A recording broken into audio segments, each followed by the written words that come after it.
अनुभव मार्ग मोक्षनो नहीं क्या है, अनुभव चिंतामणि रतन, अनुभव है रसकू, अनुभव मार्ग मोक्षनो, अनुभव मोक्ष स्वरूप।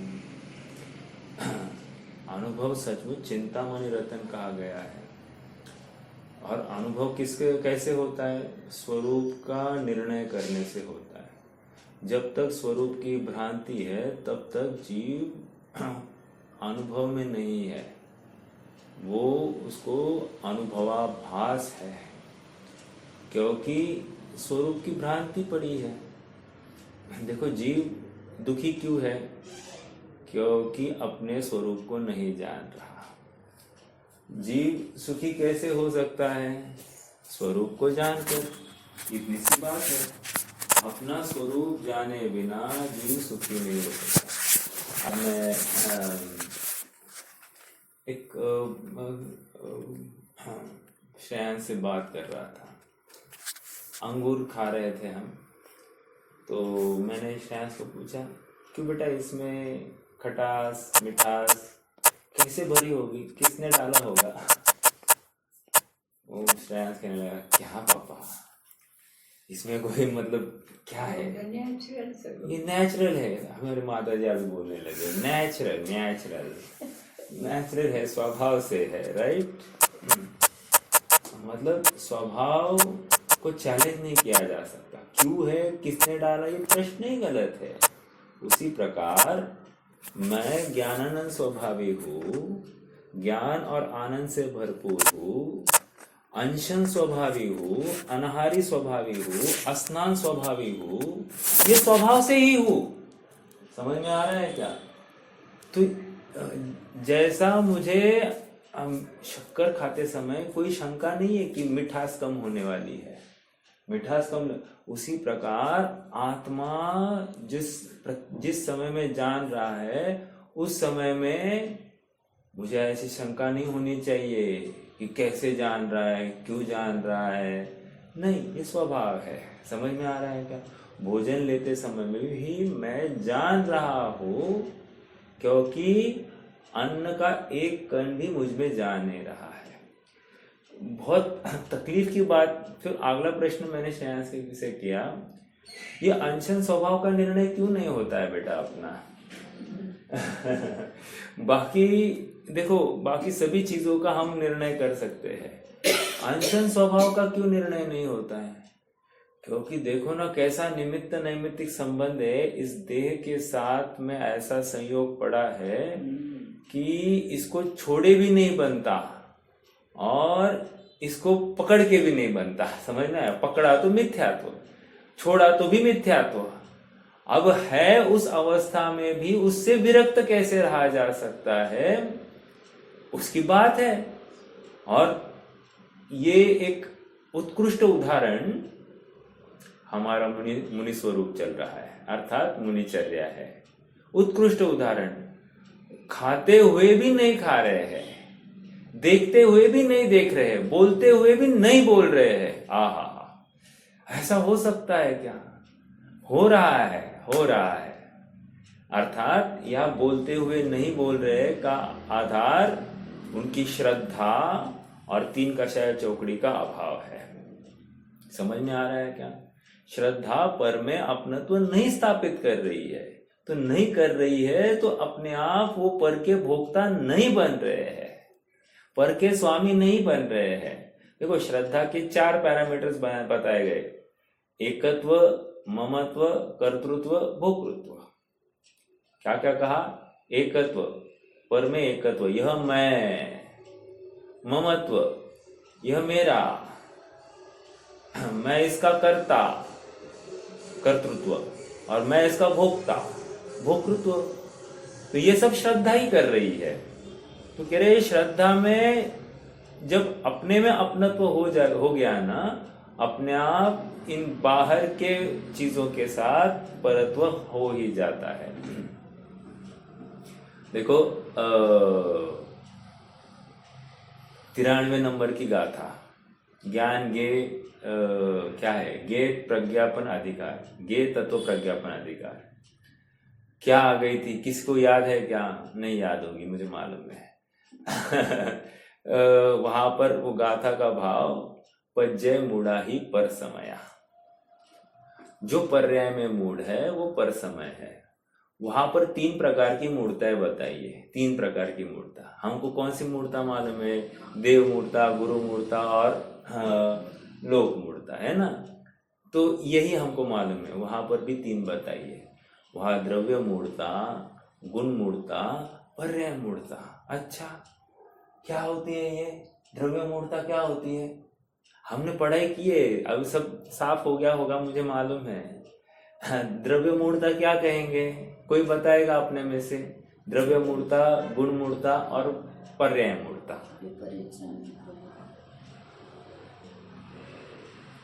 तो द्रव्य मूर्ता, हाँ, वो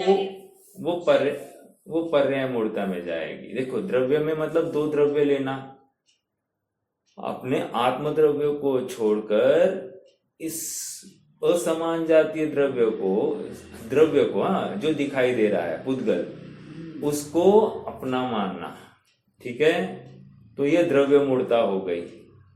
गुण मूर्ता क्या हो गई? जैसे मैं चखता हूं, मैं ठंडा गरम आदि आदि जितनी भी बातें हैं, ये मेरा गुण नहीं है, लेकिन ये मेरा कार्य है ऐसा मानना, तो गुण मूर्ता। कार्य कहूंगा तो पर्याय में जाएगा, लेकिन ये गुणों की तरफ से बात चल रही है। और पर्याय मूर्ता मतलब क्या? इस असमान जातीय अवस्था को यही मैं हूं ऐसा मानना, ये पर्याय मूर्ता। समझ में आ रहा है क्या?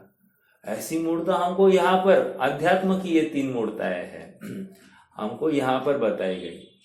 मैं इतना क्यों समझा रहा हूं? अनादिकाल से ये भ्रम चला आया है, जैसा मैं हूं वैसा जानता नहीं हूं, और जैसा नहीं हूं वैसा ही मानता हूं।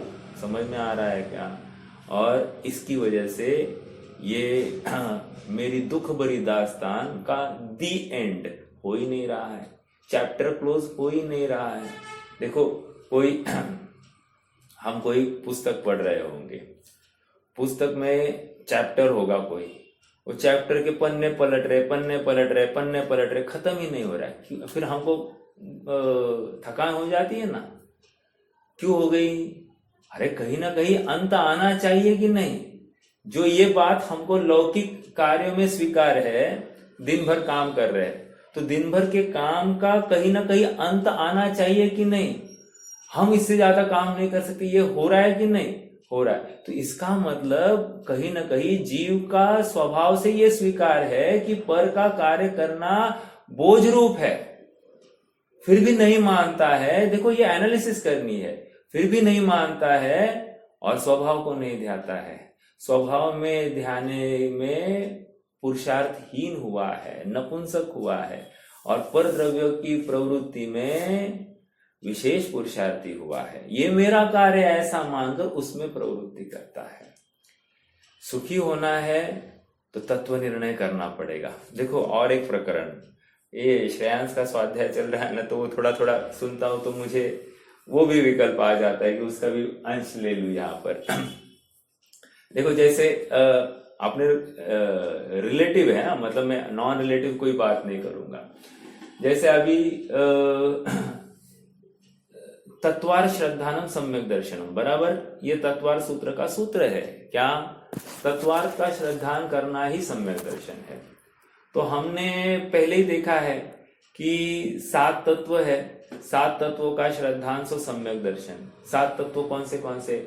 जीव तत्व, अजीव तत्व, आश्रव तत्व, बंध तत्व, संवर तत्व, निर्जरा तत्व और मोक्ष तत्व। 2 द्रव्य रूप तत्व है और 5 पर्याय रूप तत्व है। अब मैं ज्यादा डिटेलिंग नहीं करूंगा, कभी फिर से अब उसकी चर्चा करेंगे। 2 द्रव्य रूप कौन से? जीव तत्व और अजीव तत्व।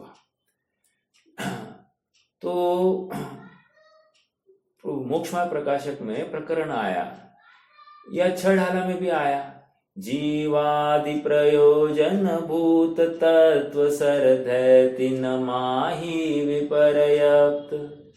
ये जीव अज्ञानी क्यों बना रहा, वहां पर भी प्रकरण आया। क्या जीव अज्ञानी क्यों बना रहा? क्योंकि सात तत्वों का अयथार्थ श्रद्धा। जीवादि प्रयोजन भूत तत्व, जीवादि प्रयोजन भूत तत्व में उसने विपरीतता मानी, बराबर, अर्थात विपरीत निर्णय किया। अर्थात जो अजीव है उसको अजीव नहीं माना, इतनी सी बात है। उसमें अपनत्व स्थापित किया, अर्थात यह मैं, ऐसा उसने माना है। देखो एक एग्जाम्पल दूंगा, एग्जाम्पल बहुत अच्छा मैंने सुना। एग्जाम्पल ये है, एक एप्पल है, एप्पल अपने पास में, एप्पल में प्रयोजनभूत और अप्रयोजनभूत देखना है। कोई बता सकता है क्या एप्पल में प्रयोजनभूत और अप्रयोजनभूत? एप्पल तो एप्पल ही है, एप्पल प्रयोजनभूत ही है, तो उसमें अप्रयोजनभूत कैसे लेंगे?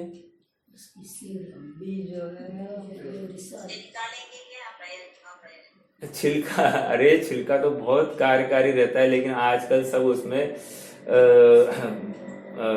वैक्स लगाते हैं, इसलिए वो बाधक हो गया है। ठीक है, वो अप्रयोजनभूत आज के डेट में, आज के हिसाब से ले लीजिए, कोई प्रॉब्लम नहीं। हाँ, उसका बीज जो है वो अप्रयोजनभूत है, क्योंकि वो कार्यकारी, बीज विषैला होता है, और एप्पल इतना कारगर कि बहुत लाभकारी होता है शरीर के लिए, स्वास्थ्य के लिए। मुझे क्या कहना है, मुझे मतलब जहां पर प्रयोजनभूत तत्व है ना, वहीं पर अप्रयोजनभूत तत्व है। समझ में आ रहा है क्या? हाँ, अप्रयोजनभूत तत्व कहीं और नहीं है। प्रश्न ये किया गया मोक्ष मार्ग प्रकाशक में कि साहब जीव तत्व और अजीव तत्व, इसमें तो पूर्ण विश्व आ गया, तो विश्व आने के बाद में अब अप्रयोजनभूत बचा ही नहीं, सब प्रयोजनभूत ही हो गया, सभी प्रयोजनभूत हो गया, अब अप्रयोजन कुछ बचा ही नहीं है।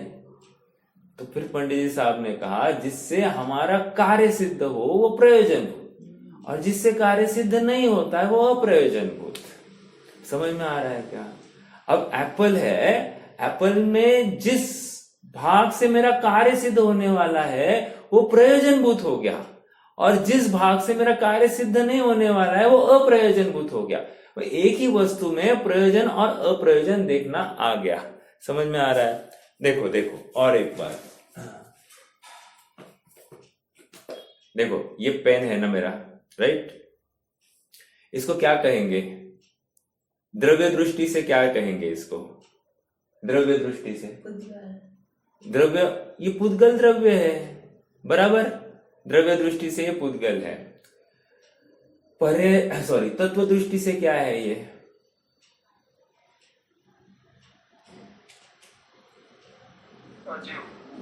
अजीव तत्व है, बराबर, बिल्कुल सही। अब प्रयोजन की अपेक्षा से ये क्या है? अजीव तत्व प्रयोजनभूत है या अप्रयोजनभूत है, पहले ये बताना।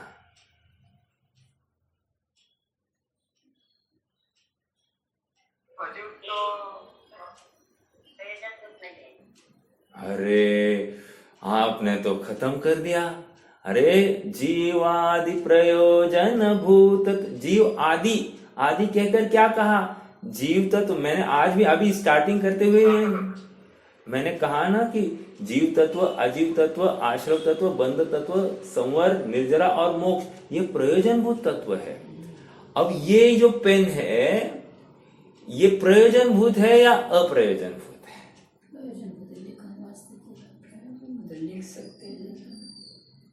हमारे लिए तो वो अप्रयोजनभूत रहेगा ना, वो अजीव तत्व है ना, उसमें तो मतलब हमारा कुछ कोई नहीं है। अभी इसमें अप्रयोजनभूत प्रयोजनभूत कैसे ढूंढेंगे, मुझे ये बताइए। आपने अप्रयोजनभूत बोल दिया, ठीक है, लेकिन ये तो अजीव तत्व को हम कह रहे हैं ना प्रयोजनभूत तत्व, तो अभी इसको हम प्रयोजनभूत कैसे देखेंगे? सारा नजरिया का खेल है। मतलब क्या? मतलब क्या?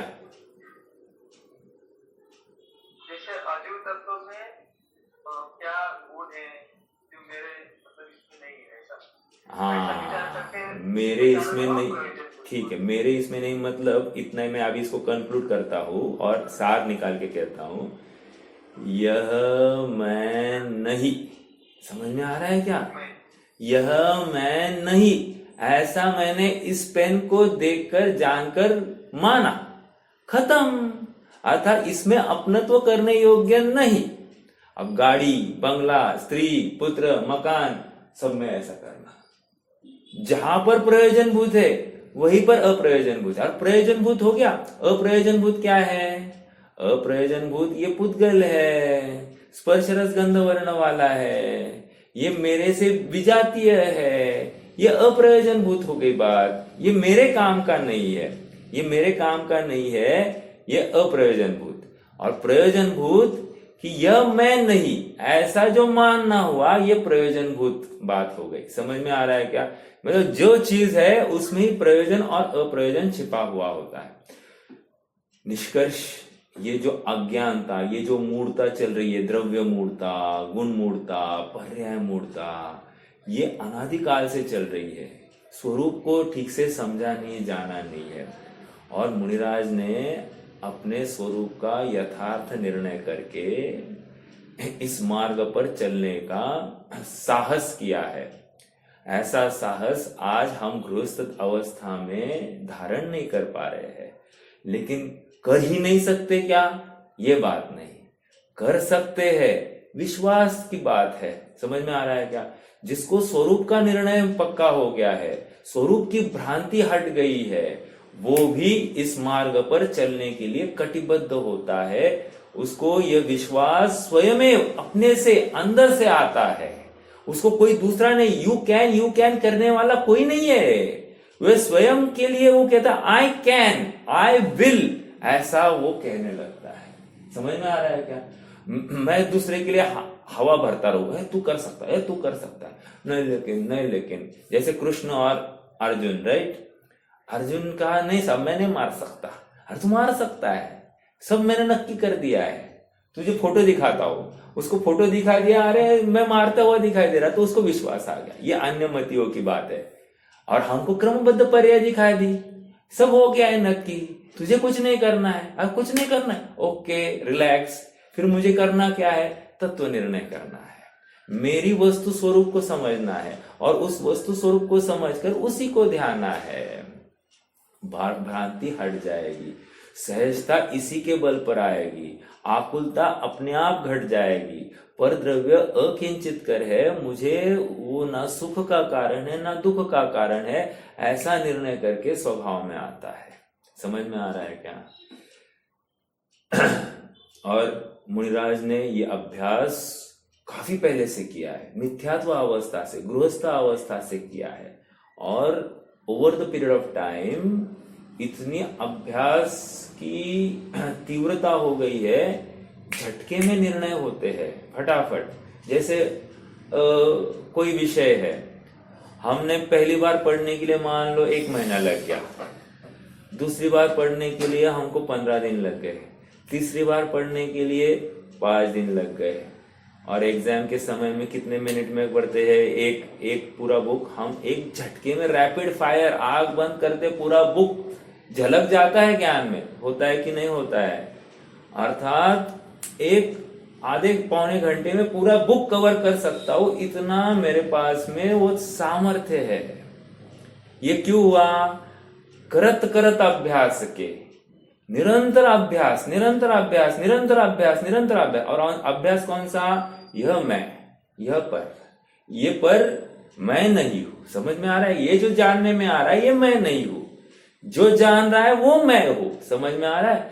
ऐसा निर्णय करता हुआ ये भेद विज्ञान करता है, आपा और पर, इस प्रकार से डिवीजन करता है। और जहां पर जाननपना हो रहा है वो मैं हूं, जो जानने में आ रहा है वो मैं नहीं हूं, ऐसा निर्णय करता है, अपने को पर से विरक्त करता जाता है।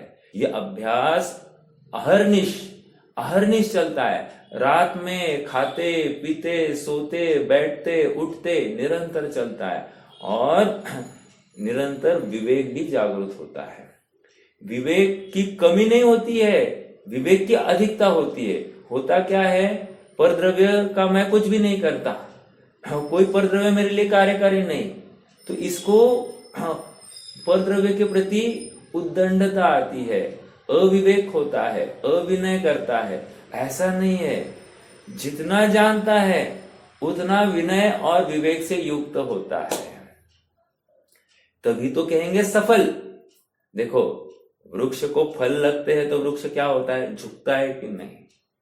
तो फल लगने पर झुकना है। ज्ञान वही है, ज्ञान वही सफल है जो झुकता है, विनयवान हो। हमारा भी ये ज्ञान विनयवान हो गया तो अपने आप विवेक आता है, जीव दया, जीव हिंसा पलती है, परद्रव्य में आसक्ति, परद्रव्य में मूर्छा टूट जाती है, अनासक्त भाव से सारे कार्य होने लगते हैं। और इसी प्रकरण को यहाँ तक, मतलब मैंने चरणानियोग सूचक चुलिका में यहाँ पर जो पीछे 8-10 गाथा चली है उसका सार अभी इसमें इस 20 मिनट में मैंने रखने की कोशिश की। आइए अपनी गाथा एक बार पढ़ते हैं। गाथा 229 है और फिर उसके और कुछ भाव होंगे तो समझेंगे। प्रकरण क्या चल रहा है? मुनिराज मध्य मांस का सेवन नहीं करते। 1, मुनिराज दिन में 1 बार आहार लेते हैं। 2, मुनिराज उनोदर आहार लेते हैं, अल्प आहार, पेट से या भूख से कम आहार लेते हैं। 3, खड़े खड़े आहार लेते हैं। 4, वे निरपेक्ष भाव से, निरावेकम, अर्थात वहां पर कोई आकांक्षा नहीं है कि ऐसा ही हो, इसी प्रकार से हो। हमने बहुत अच्छा खाया है, हमने अच्छा खाया है और बाकी ने सबने कच्चा खाया है, ऐसा नहीं है। तुमने इतनी भ्रांतियां तोड़नी है इस जीव को। हर जगह पर जागृति जरूरी है। अगर नहीं जगेगा तो बहुत खराब मरण होना है। मतलब हम सदगति तो नहीं प्राप्त करेंगे, हमारा सारा जीवन का तपश्चरण, संयम, शील, ये सब बर्बाद हो जाएगा। एक दुर्गुण की वजह से सब कुछ। देखो, रावण में कितने गुण थे और कितने दुर्गुण थे, कौन बता सकता है? आपने रावण का चरित्र पढ़ा है? नहीं पढ़ा तो क्या पढ़ा? अरे रावण मतलब एक हीरो था, कैरेक्टर, उसमें से दुर्गुण निकाल कर दिखाने हैं। अरे पर स्त्री की बात सुनाई दी तो कान बंद कर दिए, ये मुझसे नहीं होगा। उसको ऑफर आई थी, किससे? वो कौन थी? हाँ, इंद्र की पत्नी। इंद्र की पत्नी, इंद्र मतलब राजा था, इंद्र मतलब वो देव वाला इंद्र नहीं। इंद्र की पत्नी की ऑफर आई थी, हम आपके साथ भोग करना चाहते हैं। और ये उस इंद्र के राज्य को जीत नहीं पा रहा था, तो फिर इसके मंत्री की सलाह से इसने हाँ कर दी। नहीं तो वो खोल ही, मतलब वो कोर्ट खोलने के लिए कुछ विद्याओं का जरूरत थी और ये कर नहीं पा रहा था। तो फिर वो विद्याओं के उसके माध्यम से वो कोर्ट खोले, आने का रास्ता किया और तब जाकर वो इंद्र को हरा पाया। मुझे तो इतना ही कहना है कि रावण का चरित्र इतना अच्छा कि पर स्त्री के साथ आंख उठाकर नहीं देखने की इसकी भावना, उसको भोगना तो बहुत दूर की बात। ऐसा जीव मात्र एक दुर्गुण की वजह से, सीता को भी देना है लेकिन जीत कर दूंगा, इतनी सी बात थी, मान कषाय, और उसको लेकर चले गए हैं। सीता के प्रति भी मतलब ठीक है, वो उठाया लेकिन कोई दुर्व्यवहार नहीं किया। हो सकता था वो जबरदस्ती भी कर सकता था। आप दूसरा पक्ष देखो ना, दूसरी नजरिए से देखो ना कि रावण कितना अच्छा था, उसने उसको किसी भी प्रकार से जबरदस्ती नहीं की और पॉसिबली कुछ भी कर सकता था। चलो, तो व्यक्तित्व अच्छा था, बस वो दुर्गुण एक, और उसकी वजह से देखो कितनी पतन हो गई। मुझे ये क्यों करना है? हमारे में लाख गुण होंगे और एक दुर्गुण होगा, वो एक दुर्गुण अपने को डुबाने के लिए काफी है, ये समझा रहा हूं। चलिए, मुनिराज की चर्या आ गई। हमने काफी ऐशना समिति कैसे होती है, उसमें बाधा क्या होती है, इसके ऊपर काफी चिंतन किया। मतलब 2-3 घंटे ही हुए, बट फिर भी मोटा मोटा जो जरूरी है समझने योग्य, इसके ऊपर विचार किया। और कुछ करना है तो कभी देख लेंगे। अपने को अभी प्रकरण लेना है, आगे बढ़ाना है, तो एक बार गाथा का पाठ करेंगे और फिर प्रकरण को आगे बढ़ाएंगे। हाँ, पेज नंबर 105 पर आ जाइए। एकम खलु तम भत्तम अपरिपुण्योदरम जहालद्धम। जैसा उपलब्ध हो वैसा, जहालद्धम, आहार कैसे लेना? जैसा उपलब्ध हो वैसा। चरणम भिक्षे न दिवा न रसावेखम न मधुमंसम। और भिक्षा योग से ही वे आहार ग्रहण करेंगे।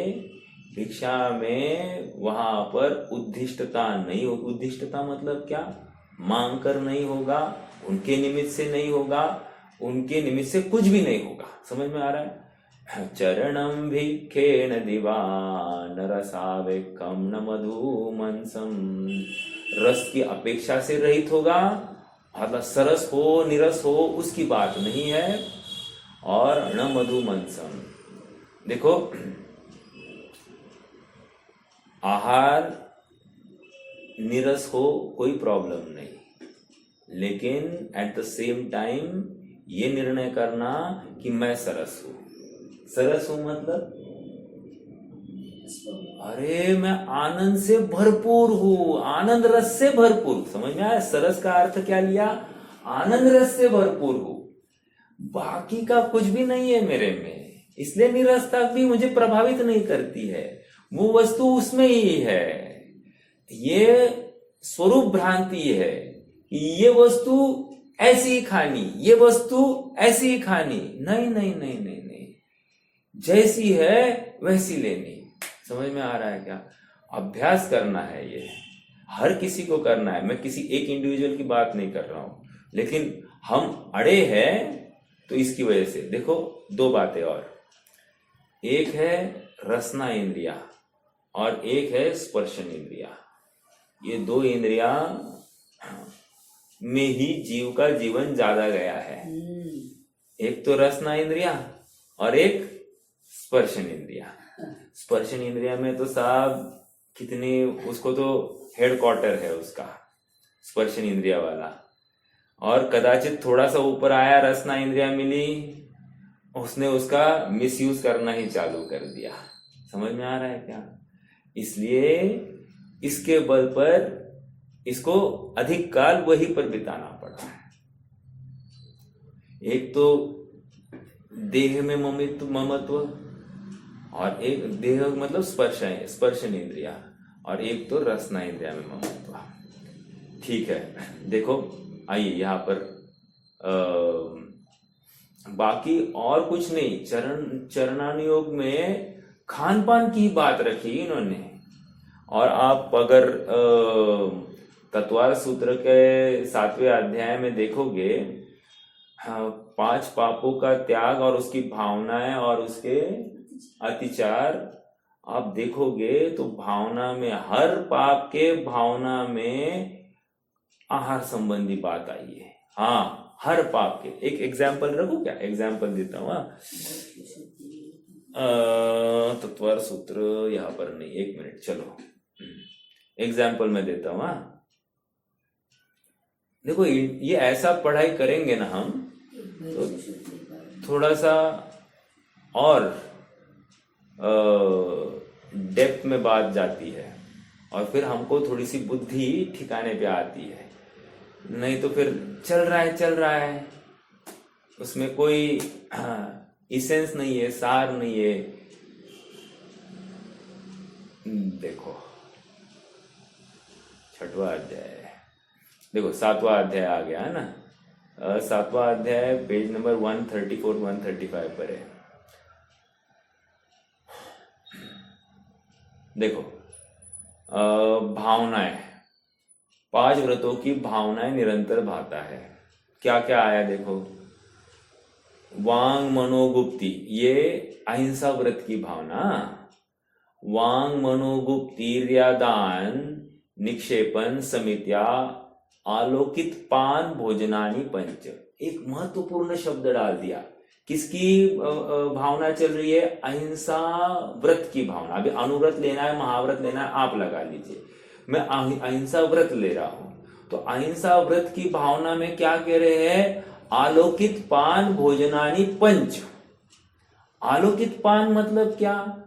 एक बार दिन में ले आहार खड़े अलप निज पान में। तो ये देखो पहला इसकी आ गई, हिंसा की आ गई। अब देखो सत्य व्रत की देखो, क्रोध लोभ भीरुत्व, 5वां श्लोक है, 5वां सूत्र है 7वें अध्याय का। क्रोध लोभ भीरुत्व हास्य प्रत्याख्यानानुविची भाषणम च पंच। यहां पर खाने की बात नहीं आई है। आगे बढ़ते हैं। अभी देखो अचौर्य व्रत में शून्यागार विमोचित आवास परपरोधाकरण भैक्ष शुद्धि आ गई। भैक्ष शुद्धि, and for your kind information, अपनी चर्चा काफी बार हुई है। सत्य व्रत और अचौर्य व्रत इंटर रिलेटेड है। इंटर रिलेटेड मतलब क्या? जो बात सत्य में जाती है वो भैक्ष में भी मतलब आचौर्य में भी जाती है, आचौर्य में जो जाती है वो सत्य में भी जाती है। वो बहुत पास है, आप उसमें डिफरेंशिएट करना थोड़ा सा मुश्किल जाता है। तो यहां पर क्या आ गई? भैक्ष शुद्धि। अब भैक्ष शुद्धि कहकर भोजन की शुद्धता की बात आ ही गई। इसमें चोरी है। अगर कितनी बड़ी बात आ गई है। अगर वे शुद्धि का भोजन नहीं कर रहे हैं, कौन? मुनिराज, किसकी बात चल रही है? अरे अनुव्रत, गृहस्थ भी, गृहस्थ, मैं गृहस्थ के ऊपर आ गया हूं। मुनिराज तो है ही, वहां तो दोष आ ही गया। यहां पर कह रहे यदि हम गृहस्थ भी शुद्धि का भोजन नहीं कर रहे हैं, हमारे भोजन में शुद्धि नहीं है, तो वो चोरी है। चोरी, हम दिन रात चोरी कर रहे हैं। ओ माय गॉड, दिन रात। कल परसों मैं हमारी माता जी को भी कह रहा था, वो बाजार के पापड़ आते ना, पापड़ में क्या आता है मालूम है? मैंने कहा था क्या? मुझे मालूम नहीं यहाँ पर कहा गया। पापड़ में वो पापड़ खार जो आती है ना, वो पापड़ खार वो मुर्दे की राख से बनता है। मुर्दे की राख से। ओ माय गॉड, विचार करना। मतलब हम जिसको भक्ष समझकर लाते हैं, हरा सिंबल देखकर, वो कितना अभक्ष है ये हमको समझ में आना चाहिए। जो टूथपेस्ट है, राइट, टूथपेस्ट, मैं तो ये मोटी मोटी बात कर रहा हूं। टूथपेस्ट है जिससे हम अपने दांत चकाचक मोती जैसे कर रहे हैं। उसमें हड्डी डाली जाती है। जिस चाय का प्याला हम डेली सिप मार के लेते हैं, वो चाय में खून डालकर उसको रंग लाने के लिए उसको फिर ड्रायर में ड्राई किया जाता है और फिर वो पैक की जाती है। हालांकि वो पत्तियां होती है, पत्तियों के ऊपर अनेक त्रसजीव होते हैं, उन सबको जलाया जाता है, प्लस ये अलग से उद्यम किया जाता है। विचार करना, ऐसी आसक्ति। और देखो ना कुछ उसमें तो है ही, मेरे ख्याल से टैनिन है। टी में टैनिन होता है ना, चाय में टैनिन होता है, वो तो है ही है। प्लस ऐसी कुछ उसमें इंग्रेडिएंट डालती जाती होनी चाहिए जिसको लेकर इस जीव को उसकी आसक्ति बनी रहे। तो विचार करना हम कहां पर है। भैक्ष शुद्धि के कर दिन रात चोरी हो रही है, हम पाप से बच ही नहीं पा रहे हैं। अब जो पाप से बचने का यत्न करो तो सही, हमको एक तो पता ही नहीं कि पाप कहाँ हो रहा है, और फिर जब पाप का उदय आता है, ओ मेरे साथ ही क्यों हो रहा है, मैंने ही सबसे ज्यादा पाप किए हैं क्या, औरों का कुछ नहीं, औरों का कुछ नहीं, मैंने ही, मुझे ही क्यों हो रहा है, मेरे साथ ही क्यों हो रहा है। इसका मतलब मुझे मेरा प्याला, मेरा लोटा छानना है ना, मुझे औरों का विचार नहीं करना है। लेकिन मेरे साथ ये क्यों हुआ, इसका एनालिसिस मुझे करना है कि नहीं करना है। दूसरों के साथ क्यों नहीं हो रहा, इसका विचार करने में मैं वर्तमान क्यों गवाऊं। समझ में आ रहा है क्या। उसके साथ आज नहीं हो रहा है, कल होगा, बट आज मेरे साथ हो रहा है ना, इससे मैं कुछ सीख ले रहा हूं कि नहीं ले रहा हूं। नहीं ले रहा है जीव। इसको ठीक होने के नाम पर डॉक्टर दिखाई देंगे, दवाई दिखाई देंगी, औषधि दिखाई देंगी, लेकिन आत्मा नहीं दिखाई देगा। विचार करना। स्त्री राग कथा श्रवण, तन मनोहरांग निरीक्षण, पूर्वरतानुस्मरण, वृश्रेष्ठ रस और स्वशरीर संस्कार त्याग। मतलब वृश्रेष्ठ रस त्याग, वृश्रेष्ठ रस त्याग मतलब क्या। वृश्रेष्ठ रस मतलब गरिष्ठ खान पान का त्याग। आ गए फिर से कुशील, कुशील कुशील मतलब अब्रह्म है। तुम यदि ज्यादा गरिष्ठ खाते हो तो ये तुम्हारे ब्रह्मचर्य में बाधक है। ओ हो गया। ये अभी की 4 व्रतों में, 3 व्रतों में खान पान की चर्चा आई है। ठीक है, आगे देखो, चलो परिग्रह में भी देख लेते हैं। हाँ, अब परिग्रह में आपको मुझे बताना है। हाँ, परिग्रह का आपको मुझे बताना है। ये चर्चा की है अपन ने वैसे। मनोज्ञा मनोज्ञेन्द्रिय विषय राग द्वेष वर्जनानि 5। मनोज्ञ और अमनोज्ञ इंद्रियों के विषय में क्रम से राग और द्वेष का त्याग करना, यही अपरिग्रह की भावना है। मेरा प्रश्न है आप सबसे, यहाँ पर भोजन की चर्चा आई कि नहीं आई।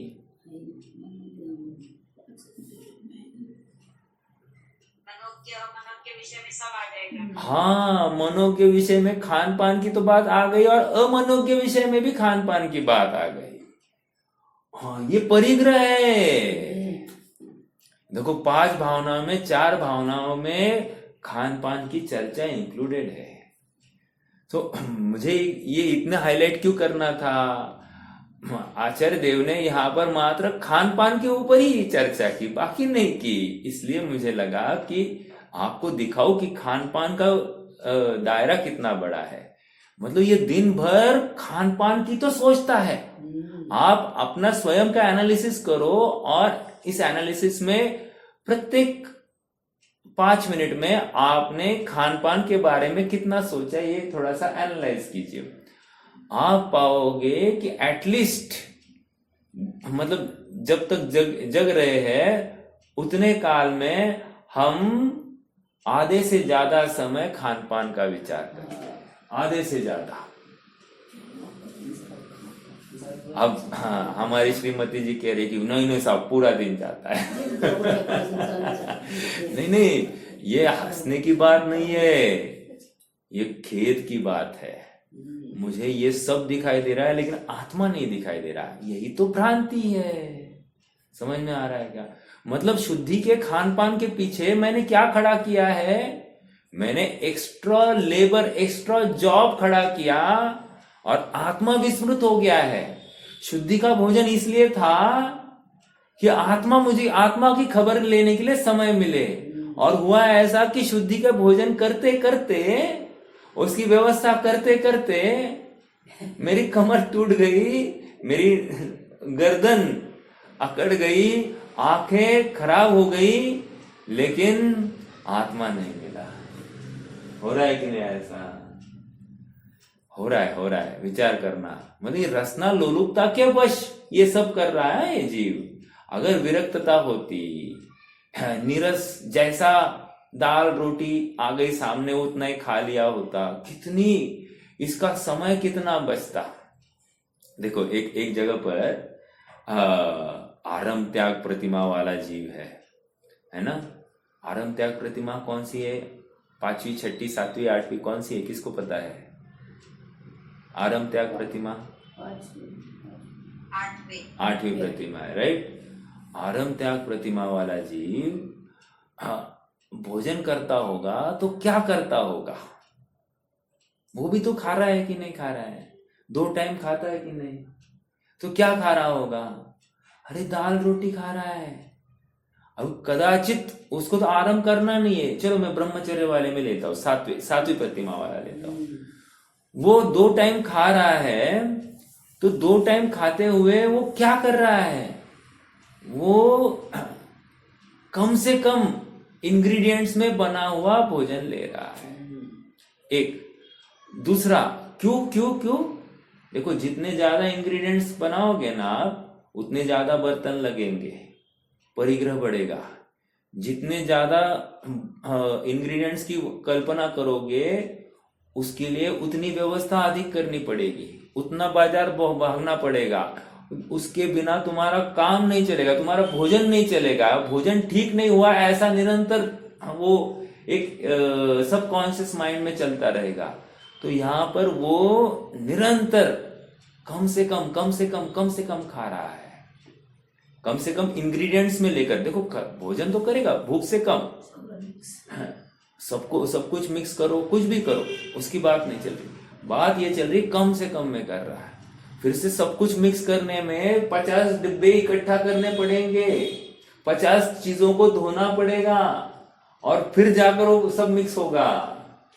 तो अपने आप में देखो कैसे हटना है ना। और जिसको करना है वो करेगा, और जिसको नहीं करना है वो विरोध करेगा। और काम अपना है, अपने को विचार करना है कि मैं कैसे बच सकता हूं और ज्यादा से ज्यादा समय अपने आत्मा के लिए कैसे दे सकता हूं, उसकी ये बात चल रही है। जो जीव आगे बढ़े हैं ना मोक्ष मार्ग में, मुनि दशा में, उन्होंने गृहस्थ दशा में इन सब बातों का अमल किया है, जिसकी मैं अभी चर्चा कर रहा हूं। तब जाकर वो अवस्था प्रकट हुई है न। अब तो हम मुनि बने नहीं है, अब तो मुनि हो सकते नहीं, अब तो इस भाव में, अब करके तुम तुम्हारे स्वच्छंदता का पोषण कर रहे हो, तुम्हें इसकी खबर नहीं है। कब से अभी ये भाव चला जाएगा तो कहा जाएगा, और क्या करेगा फिर निर्णय? जो निर्णय इस वर्तमान मनुष्य पर्याय में कर सकता है, अन्य कहीं नहीं कर सकता। क्यों कह रहा हूं ऐसा? क्योंकि जब मनुष्य पर्याय में ही नहीं कर रहा है, भले आदमी वहां पर जाकर क्या करेगा? और जो कर रहे हैं ना, उन्होंने मनुष्य पर्याय में निर्णय किए हैं, तब जाकर उधर जाकर करने, मतलब इतनी चेष्टा, इतना जोश, इतना बल आ रहा है, इतना निर्णय करने का। हाँ, एक आध दूसरे केस होंगे, उसकी बात नहीं कर रहा हूं मैं। एक व्यापक बहुलता की अपेक्षा कथन कर रहा हूं, ठीक है। चलिए आगे आइए यहां पर। हाँ, ये हो गया। अब आ जाइए अपने प्रवचन सार के अनुशीलन में। हम थे 106 पर आ जाइए। दिन का आहार ही युक्त आहार है। वाह! अब देखो, एक बार दिन में ले आहार, खड़े अलप निज पान में। दिन का आहार ही युक्त आहार है। अब दिन के आहार की डेफिनेशन क्या है साहब? दिन का आहार मतलब मैंने सूर्योदय के बाद में उठकर नहाना चालू किया, नहाया, सूर्योदय के बाद में नहाया, और फिर मेरी प्रोसेस चालू हो गई। ये दिन के आहार में लेना, एक बात। दूसरी बात क्या लेना साहब? दिन में बना हुआ भोजन ही दिन का आहार माना जाएगा। दिन का आहार मतलब दिन में बना भोजन दिन में लेना, ये दिन का आहार लेना। समझ में आ रहा है? कोई कहे साहब दिन में बना और शाम को खाया, तो नहीं चलेगा साहब, ठीक है। रात में बना, शाम मतलब सूर्यास्त के बाद की बात कर रहा हूं। रात में बना और दिन में खाया तो नहीं चलेगा। समझ में आ रहा है क्या? ये दिन के आहार की अपेक्षाएं खोली जा रही है। हाँ, मुनिराज के छठा अनुव्रत कहा गया है ना, क्या कहा गया है? 5 महाव्रत और 1 अनुव्रत। क्या? हाँ, दिन में दिन का मैं नाम भूल रहा हूं, शायद वो अनुव्रत का नाम क्या है? नहीं, मुनिराज का, हाँ, रात्रि भोजन त्याग अनुव्रत है मुनिराजों का। ऐसा जोड़ दिया है। ऐसा क्यों दिया साहब? अभी मुनिराजों को क्यों बताना पड़ा रात्रि भोजन त्याग? देखो, विशिष्ट परिस्थितियां चली है।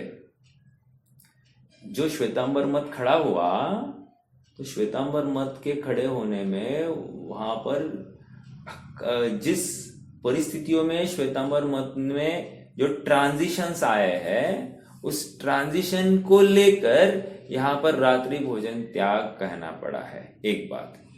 और अनुव्रत क्यों कह रहे हैं साहब? अनुव्रत की अपेक्षा क्या है? कौन बता सकता है क्या? हाँ, मुनिराजों के रात्रि भोजन त्याग अनुव्रत है, इसकी अपेक्षा क्या? अनुव्रत क्यों कहा इसको? किसी को याद है? चर्चा तो हो गई है, ये तो रिकॉल हो रहा है बात। बोलो, अनुव्रत क्यों कहते हैं? मुनिराज तो महाव्रत, राइट? तो अनुव्रत शब्द शोभा नहीं देता साहब। देखो, अनुव्रत शब्द इसलिए है, वो कालवाची है। काल मतलब अनु मतलब कम, राइट? व्रत है, कम मतलब रात्रि के समय की बात चल रही है। ओके, अब याद करना या देख लेना कि जिस जिस स्थान पर मैं जाता हूं, फॉर एग्जाम्पल मैं किसी शिविर में जाता हूँ, फॉर एग्जाम्पल मैं कहीं गेट टुगेदर के लिए जाता हूँ, वहां पर खान पान की व्यवस्था कब हो रही है? जैनी ये कर सकता है क्या? क्या जैनी को ये शोभा देती है क्या? क्या मैं सचमुच जैन हूं क्या? अपने आप अपने को प्रश्न करना, ठीक है? मेरे एक परिचित व्यक्ति है इनफैक्ट, वो श्वेतांबर आमना फॉलो करते हैं और इतने सो कॉल्ड संयमी, मतलब संयम तो है नहीं, 1 रुपये का संयम नहीं है, बट उनके यहाँ पर संयम किसको कहते हैं वे लोग? जैसे वे रस परित्याग नामक तप करते हैं। रस मतलब नीरस आहार लेना। अब नीरस आहार में क्या करते हैं कि धमाधम 15 एक आइटम बने रहते हैं और उसको नीरस बोलते थे, धमाधम खाते रहते हैं। तो ये नीरस आहार नहीं है। चलो ठीक है, एक ही बार खाते हैं। ऐसे व्यक्ति ने किसी शादी में रात में 12 बजे भोजन किया, चल सकता है क्या? नहीं चल सकता। विचार करना। एक ऐसे व्यक्ति है जिन्होंने मांस उपवास किया और मांस उपवास करने के बाद में आलू प्याज खाना चालू कर दिया, चल सकता है क्या? नहीं चल सकता। अब अविवेक से आपने उपवास भी किया तो किस प्रयोजन से किया? और देखो, हर क्रिया का प्रयोजन, हर क्रिया का जो उद्यम हुआ है उसमें एकमात्र मेरा शुद्धात्मा था, लेकिन स्वरूप का विस्मरण करके मैंने जो क्रिया का अवलंबन लिया, उस क्रिया में कोई वैल्यू ही नहीं ना, क्योंकि वो क्रिया देह की है। समझ में आ रहा है? और देह की क्रिया का लेकर आत्मा का कुछ भी उत्थान नहीं होने वाला है। आत्मा का उत्थान तो अपने परिणामों के बल पर होने वाला है। हाँ, लेकिन जब तुम्हारे परिणाम विशुद्ध होंगे, स्वयं में तुम्हारी क्रिया भी तदनुरूप होगी। समझ में आ रहा है क्या? ऐसा बिल्कुल नहीं है कि क्रियाएं हो रही है, और कदाचित ऐसा हो सकता है कि क्रियाएं हो रही है, परिणाम विशुद्ध नहीं है, एक। लेकिन ऐसा कभी भी नहीं होता कि परिणाम विशुद्ध है और तदनुरूप क्रियाएं नहीं हो रही है। ऐसा नहीं हो सकता। समझ में आ रहा है? तो तुम्हारे परिणामों की विशुद्धि, क्रियाओं की चेष्टा जो कुछ बताई गई है, क्रियाओं का विवेक जो कुछ बताया गया है, उसके पीछे तुम्हारे परिणाम की विशुद्धि ही अपेक्षित है। देखो, दिन का आहार ही युक्त आहार है। मिल रहा है क्या? 3rd पैराग्राफ 106 पेज पर। क्योंकि दिन में ही ठीक से देखा जा सकता है, रात्रि में कोई वस्तु ठीक से दिखाई नहीं देती, इसलिए रात्रि का भोजन हिंसायतन होने से युक्त आहार नहीं। और रात्रि भोजन में अंतरंग अशुद्धि व्यक्त ही है, इसलिए रात्रि में भोजन करने वाला साधु युक्त आहारी योगी नहीं है। समझ में आ रहा है? मैंने श्रेयांश का चश्मा बनाना था, तो चश्मा बनाने के लिए एक दुकान में गया, वो जैन ही है। तो उन्होंने वो तर्क देना चालू हो गए। आजकल हर कोई पंडित बन रहा है तो तर्क देना चालू कर दिया। क्या फर्क पड़ता है? लाइट है ना, तो लाइट में दिखता नहीं क्या? तो लाइट में दिखता है तो फिर खाने में क्या तकलीफ है, राइट? जैसे सूर्य प्रकाश में दिखता है वैसे लाइट में भी दिखता है। तो मैंने इतना ही कहा, साहब सूर्य प्रकाश में ऐसी ताकत है कि वो जीवों की उत्पत्ति ज्यादा नहीं होने देती है, लेकिन इस लाइट के तहत जीव अधिक आकर्षित होते हैं उस लाइट की तरफ, पतंगे आदि आदि, और धमाधम गिर जाएंगे तुम्हारे थाली में, तुम्हें चलेगा? चलो एक थाली बदलोगे, दूसरी थाली लोगे, दूसरी थाली बदलोगे, तीसरी थाली लोगे, यही करते रहोगे, भले आदमी, फिर दिन में खाओ ना। एक शॉर्ट वीडियो मैं सुन रहा था, उसमें ऐसा आया, अक्षय कुमार आप जानते हैं होंगे, आपको तो जानना ही चाहिए वो सूर्यास्त के पहले भोजन कर लेते हैं। अब क्या करते हैं क्या वो मत पूछिए, लेकिन उनका भोजन सूर्यास्त के पहले होता है। आज का साइंस भी यही मानता है कि सूर्यास्त के पहले, क्योंकि ऐसा है कि हमारी उदर में एक कमल नाड़ है, वो कमल नाड़ जब खुलता है ना, तभी भोजन को पचाने की ताकत इस उदर में है, वो ऊर्जा देता होगा। वो कमल नाड़ बंद हो गया तो इस भोजन को पचाने की वो ताकत नहीं है। फिर से कहने की बात इतनी है कि जो भोजन किया है रात्रि में वो सड़ता भी होगा, स्वास्थ्य खराब होगा, आदि आदि अनेक बातें हैं। ठीक है, और यहाँ तो हिंसा की तरफ से कह रहे हैं कि इसमें तीव्र हिंसा भी है, तीव्र आसक्ति है। रात्रि में भोजन करना है तो तीव्र आसक्ति के बिना ये नहीं हो सकता, या रात्रि का बनाया हुआ खाना है तो तीव्र आसक्ति के बिना नहीं हो सकता। जैसे बाजार से हमने मिठाइयाँ लाई, अब ये मिठाइयाँ चलेगी, वो मिठाइयों का रसोड़ा जाकर देख लेना, आप कभी भी जाकर देख लेना, वो पूरा अंधेरे में है, अंधेरे में ही होता है।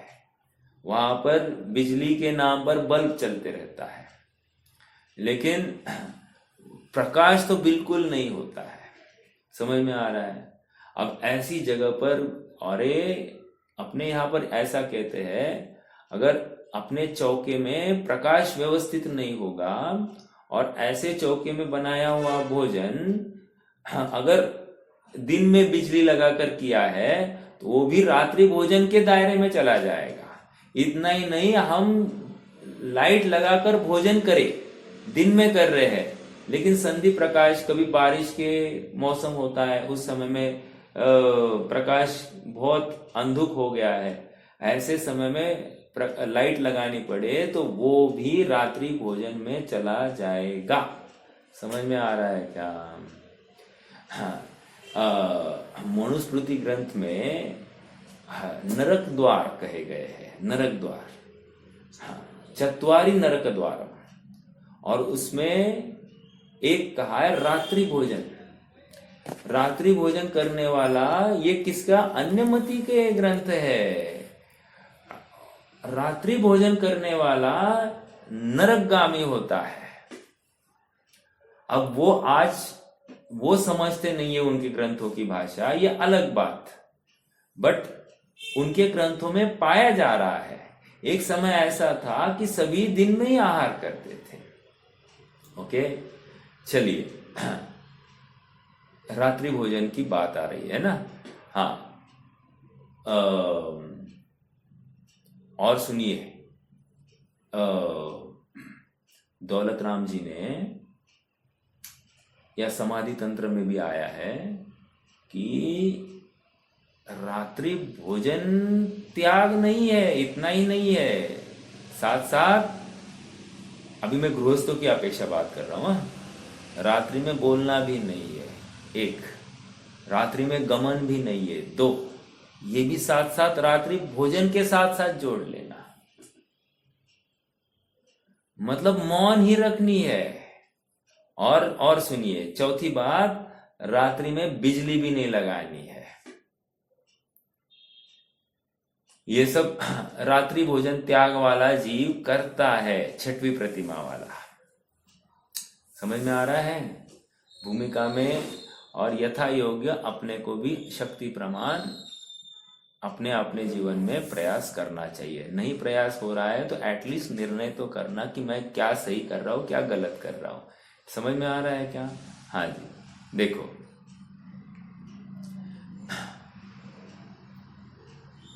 आगे, इसलिए रात्रि का भोजन हिंसायतन होने से युक्त आहार नहीं है, और रात्रि भोजन में अंतरंग अशुद्धि व्यक्त ही है। अंतरंग अशुद्धि मतलब परिणामों की, परिणाम अत्यंत आसक्त हुए बिना, क्रुद्धता हुए बिना ये रात्रि का भोजन सेवन नहीं कर सकता। हाँ, अब मेरा प्रश्न है आप सबसे, बाजार से हमने कोई भी चीज लाई, वो चीज रात्रि में बनी होगी या दिन में बनी होगी, क्या आपको वैल्यू है? शक्यता है रात्रि में करनी चाहिए। अरे 100% वो रात्रि में ही बनी होगी। हाँ, विचार करना, ठीक है। उसकी मर्यादाओं की तो बात नहीं कर रहा हूं मैं, मात्र रात्रि की बात कर रहा हूं। ओके, आइए आगे। इसलिए युक्ताहार नहीं है, उसका सेवन करने वाला अंतरंग अशुद्धि पूर्वक सेवन करता है। नहीं, मैं ऊपर नीचे सॉरी ऊपर के पैराग्राफ में पढ़ना था, राइट।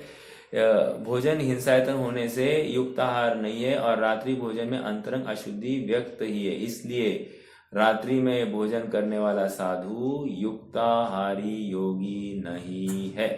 आगे अगला पैराग्राफ, रस की अपेक्षा से, समय कितना हो गया? समय तो हो गया है। रस इतना पढ़ लेते हैं, पैराग्राफ करेंगे चर्चा कल। रस की अपेक्षा से रहित आहार ही युक्ताहार है, क्योंकि वही अंतरंग शुद्धि युक्त है। रस की अपेक्षा वाला आहार तो अंतरंग अशुद्धि से अत्यंत हिंसायतन है। रस की अपेक्षा वाला आहार अंतरंग अशुद्धि से अत्यंत हिंसायतन है। हिंसा का आयतन है, कह रहे, भले ही भक्ष्य है, क्या कह रहे हैं? भक्ष्य आहार है, लेकिन अत्यंत आसक्ति पूर्वक, ये कमी है, ये ज्यादा है, ऐसा होना चाहिए, वैसा होना चाहिए, हाँ ये आज का टेस्टी एक नंबर, हाँ आज का ये अच्छा नहीं है, ये जितनी भी बातें चलती है, यह कह रहे अत्यंत आहार में अंतरंग अशुद्धि से अत्यंत हिंसायतन है। अंदर की अशुद्धि को हम अशुद्धि मान ही नहीं रहे, ये सबसे बड़ी तकलीफ है। हमको खेद भी नहीं है उसका। जिनवानी के सामने बैठे तो हाथ तो पाड़े, जिनवानी से हटे तो एक बात नहीं माने। जिनवानी सामने है तभी तो जाकर थोड़ा शांत हो जाता है जी, नहीं हो तो सब सुनने के लिए तैयार नहीं होता। फिर रसना इतनी हावी हो जाती है कि उसको लगता है कि बाबा नहीं इतना ही खाना है, इतना खाना तो अच्छे ही खाना, नहीं तो नहीं खाना, भूखे रहना लेकिन अच्छा खाना। ऐसा नहीं चलेगा भाई, समझ में आ रहा है? देखो, हिंसा इसलिए युक्त आहार नहीं है, उसका सेवन करने वाला अंतरंग अशुद्धि पूर्वक सेवन करता है, इसलिए वह साधु युक्ताहारी योगी नहीं है। ठीक है, कल ये लास्ट पैराग्राफ पढ़ के आगे बढ़ेंगे। ये काफी बड़ा है ये, इसमें और एक्स्ट्रा 3 गाथाएं भी है, अच्छी गाथाएं हैं, करेंगे चर्चा अपन इसके ऊपर। कोई प्रश्न है तो रख सकते हैं, ना तो जिनवाणी स्तुति करेंगे।